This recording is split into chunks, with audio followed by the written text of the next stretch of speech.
Hello friends, मैं हिमांशु नंदवानी आ गया हूं आपके लिए एक और वीडियो लेकर कंपनीज एक्ट 2013 के ऊपर।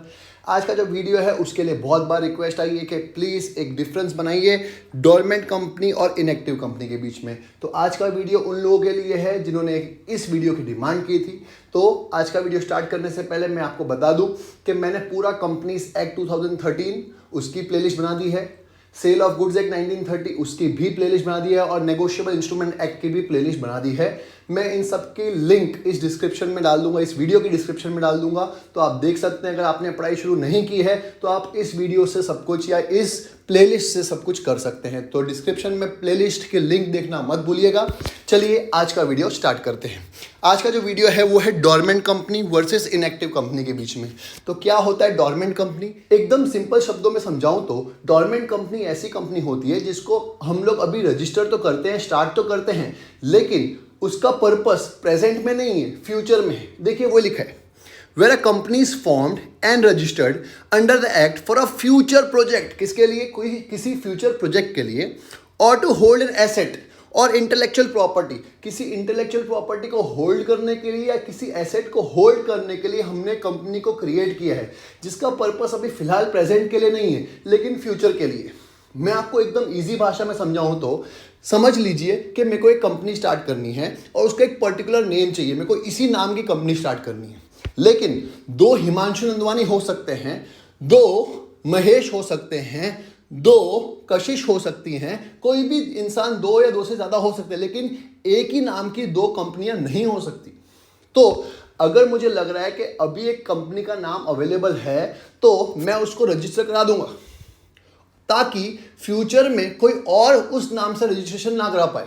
हो सकता है कि मेरे पास अभी कंपनी को चलाने का कोई पर्पस ना हो, पर फ्यूचर में तो होगा, लेकिन हो सकता है वो पर्टिकुलर नेम फ्यूचर में अवेलेबल ना हो, तो मैं अभी से उसको रजिस्टर करा के रख दूंगा। तो वो भी क्या हो जाएगी? डोरमेंट कंपनी, क्योंकि अभी फिलहाल उसके अंदर कोई ट्रांजैक्शन नहीं है। मेरा पर्पस वो कंपनी को स्टार्ट करने का सिर्फ यही था कि एक पर्टिकुलर नाम को मैं होल्ड कर सकूं, या किसी इंटेलेक्चुअल प्रॉपर्टी को होल्ड कर सकूं, या फिर किसी एसेट को होल्ड कर सकूं।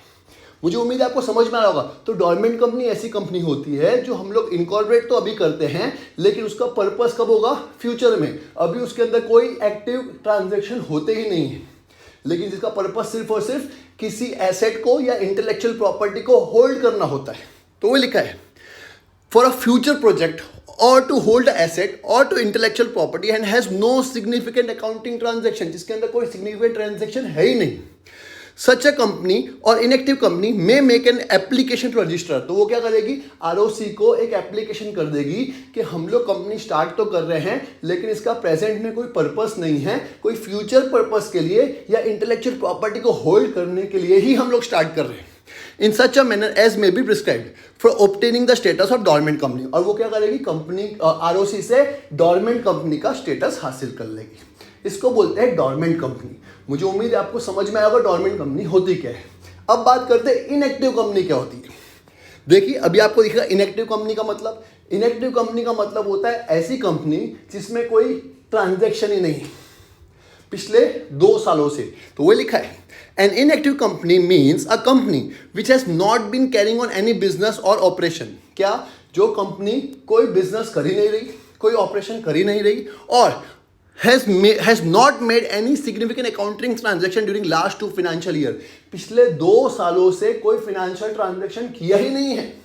कितने सालों से? पिछले 2 सालों से कोई फाइनेंशियल ट्रांजैक्शन नहीं किया, और साथ में has not filed a financial statement, financial statement भी फाइल नहीं किया, एंड एनुअल रिटर्न भी फाइल नहीं किया। कब से? लास्ट 2 फाइनेंशियल ईयर से। मतलब ऐसी कंपनी जिसने पिछले 2 सालों से कोई फाइनेंशियल ट्रांजैक्शन नहीं किया, एनुअल रिटर्न फाइल नहीं किया, तो ऐसी कंपनी को क्या बोलेंगे?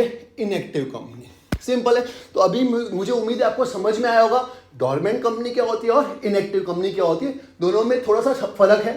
डोरमेंट कंपनी में भी फाइनेंशियल ट्रांजैक्शंस नहीं होते, लेकिन उसका पर्पस क्या होता है? कोई इंटेंजिबल एसेट को होल्ड करने का, काहे के लिए? फ्यूचर पर्पस के लिए। और इनएक्टिव कंपनी ऐसी कंपनी होती है जिसने कोई बिजनेस नहीं किया पिछले 2 सालों से, और 2 सालों से एनुअल रिटर्न और फाइनेंशियल स्टेटमेंट भी फाइल नहीं किए हैं। उसको क्या बोलेंगे? Inactive company. इजी।